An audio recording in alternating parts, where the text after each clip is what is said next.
I got so much motherfucking design on right now. Break it down, bring it back, make it clap. I got 3 old thoughts, new guap, wear that thing. Bitches on my line, and you know. Assalamualaikum warahmatullahi wabarakatuh. Perkenalkan, nama saya Anissa Nurrahma dari Prodi PGSD dengan NIM 22376 GSD 0653. Pada video kali ini, saya akan menjelaskan tentang media pembelajaran dan TIK. Pertama, hakikat media pembelajaran dan TIK. Media pembelajaran berbasis TIK adalah alat yang digunakan dalam pembelajaran dengan memanfaatkan teknologi informasi dan komunikasi. Pembelajaran yang memanfaatkan TIK ini biasanya menggunakan perangkat hardware dan software dalam aplikasinya seperti perangkat komputer yang tersambung dengan jaringan internet, LCD proyektor, CD pembelajaran, televisi, bahkan menggunakan web atau situs tertentu dalam internet. Beberapa macam media pembelajaran berbasis TIK. Pertama, media auditif. Media auditif mengandalkan kemampuan suara yang digunakan untuk merangsang indera pendengaran. Pada waktu proses penyampaian, bahan pembelajaran seperti radio dan kaset dan recorder. 2. Media visual. Media visual adalah media yang mengandalkan indera penglihatan, digunakan untuk membantu indera penglihatan pada saat menerima mata pelajaran, misalnya gambar, diagram, chart, peta globe, slide, dan film bisu. Yang ketiga, media audio-visual. Media audio-visual adalah media yang mempunyai unsur suara dan unsur gambar.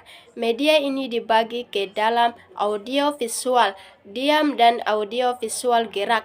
Audio-visual diam merupakan media yang menampilkan suara dan gambar diam seperti film, bingkai suara, sound, slide, film, rangkaian suara, dan cetak suara. Sedangkan audiovisual gerak adalah media yang menampilkan unsur suara dan gambar yang bergerak seperti film suara dan video kaset. Yang kedua, fungsi dan manfaat media pembelajaran. Yang pertama, fungsi media pembelajaran. Routry dalam mengemukakan 6 fungsi media, yaitu yang pertama, membangkitkan motivasi belajar. Yang kedua, mengulang apa yang telah dipelajari. Yang ketiga, menyediakan stimulus belajar. Yang keempat, mengaktifkan respon siswa. Yang kelima, memberikan umpan balik dengan segera. Yang keenam, galakan memberikan semangat latihan yang serasi. Yang kedua, manfaat media pembelajaran. Menurut Istiqlal 2018, ada 8 manfaat media dalam proses belajar dan mengajar, yaitu penyampaian materi dapat diseragamkan.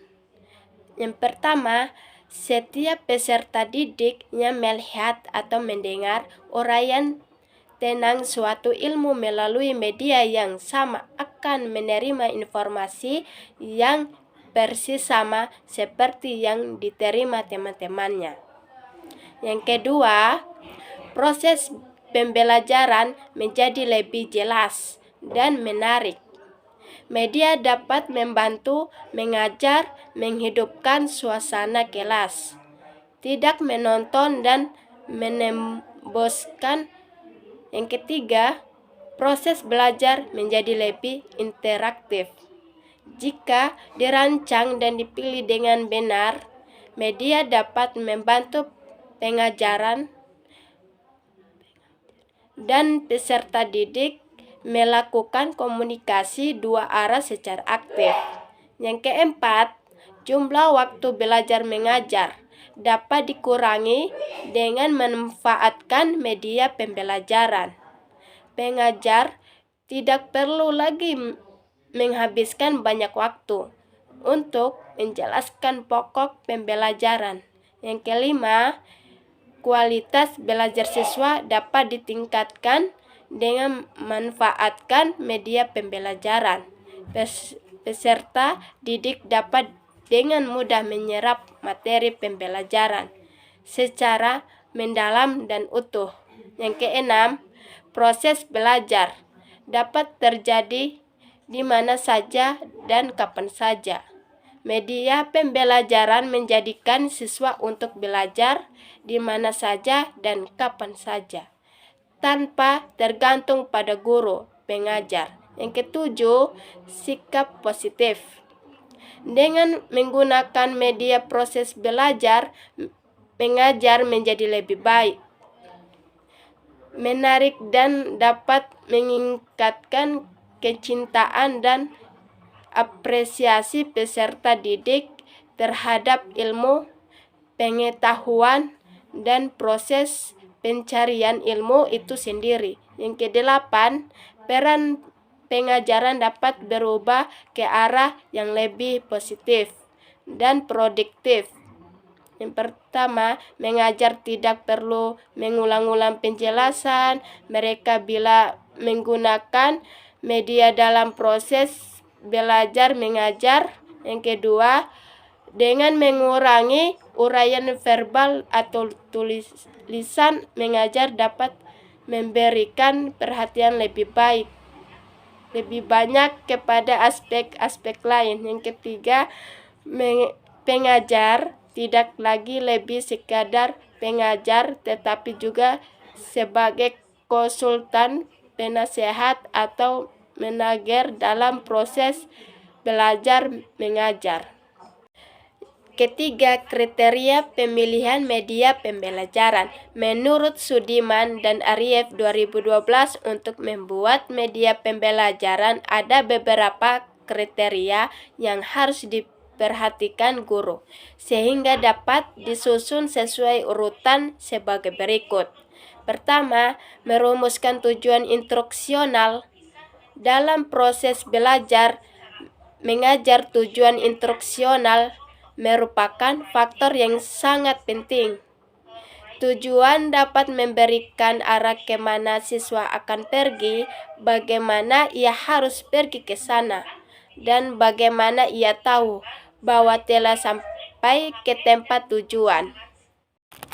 Kedua, menulis naskah media. Media adalah bentuk penyajian materi pelajaran melalui media rancangan yang merupakan penjabaran dari pokok-pokok materi yang telah disusun secara baik. Supaya materi pembelajaran itu dapat disampaikan melalui media, maka materi tersebut perlu dituangkan dalam tulisan atau gambar yang disebut naskah program media.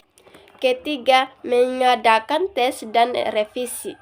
Evaluasi media pembelajaran adalah suatu tindakan, proses, atau kegiatan yang dilaksanakan dengan maksud untuk menentukan nilai dari segala media atau alat yang digunakan dalam kegiatan belajar mengajar.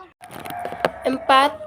Pengelompokan media pembelajaran dan karakteristiknya. Berdasarkan unsur pokok atau indera yang dirangsang, media pembelajaran diklasifikasikan menjadi 3 macam, yaitu media visual, media audio, dan media audiovisual.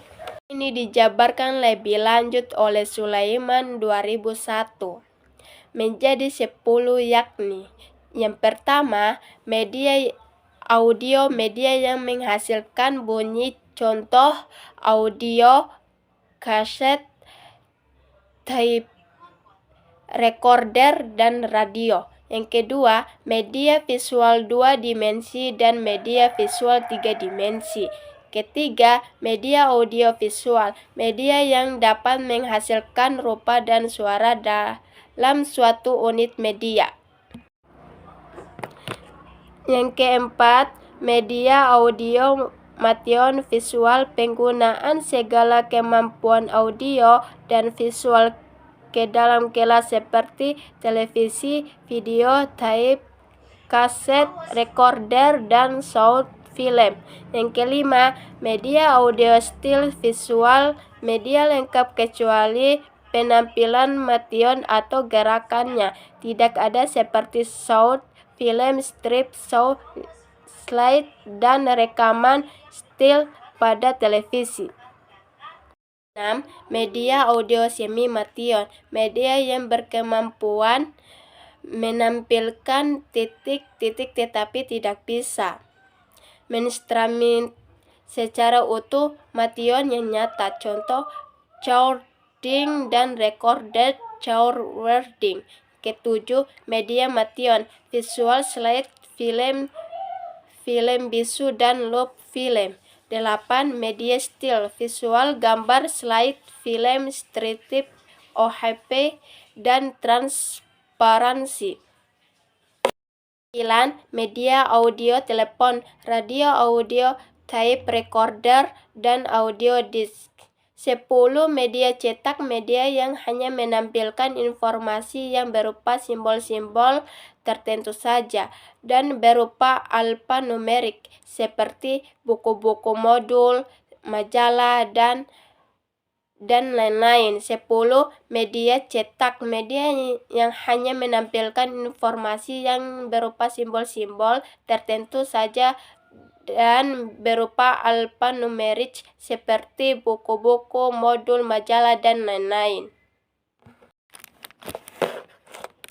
5. Lingkungan sebagai media pembelajaran. Lingkungan dapat dikategorikan menjadi 3 macam, yakni lingkungan sosial, lingkungan alam, dan lingkungan buatan.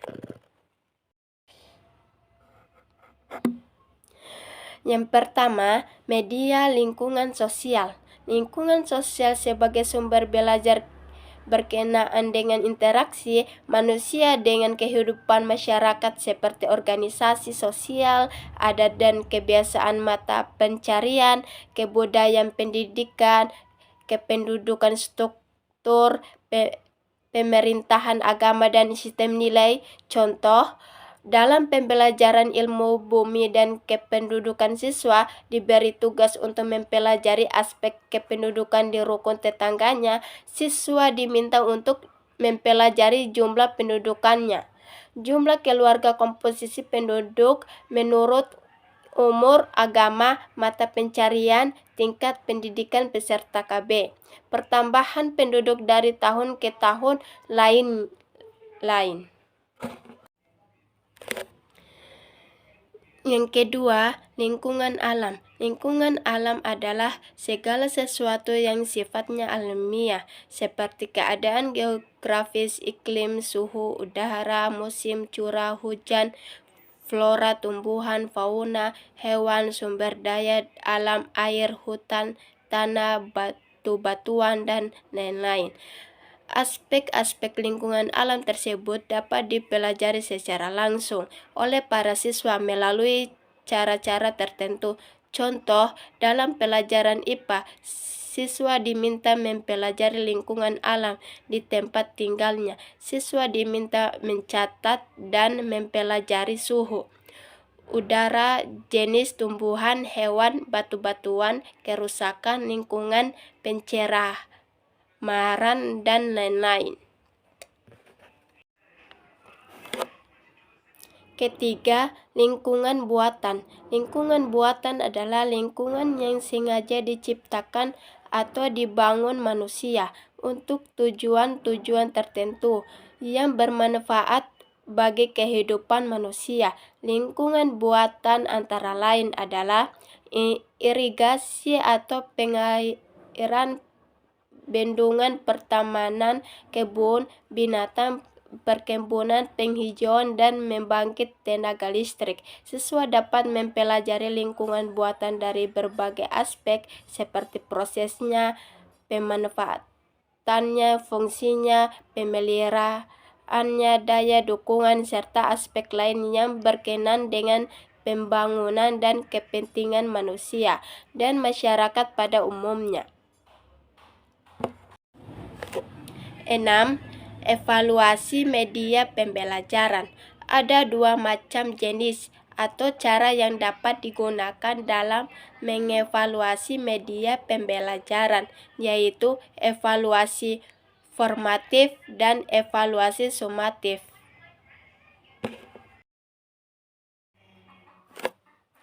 Evaluasi sumatif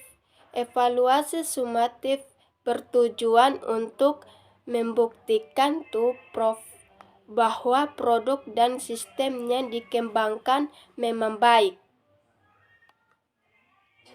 Oleh karena itu, evaluasi sumatif berfungsi untuk mengevaluasi presentasi belajar peserta didik setelah memanfaatkan media pembelajaran pada akhir pembelajaran atau pada akhir program pembelajaran. Melalui evaluasi ini diharapkan mengembangkan media pembelajaran tidak hanya dianalisis sebagai teoritis, tetapi benar-benar telah membuktikan di lapangan. Sebagai contoh evaluasi sumatif itu adalah ujian mid semester atau ujian akhir semester.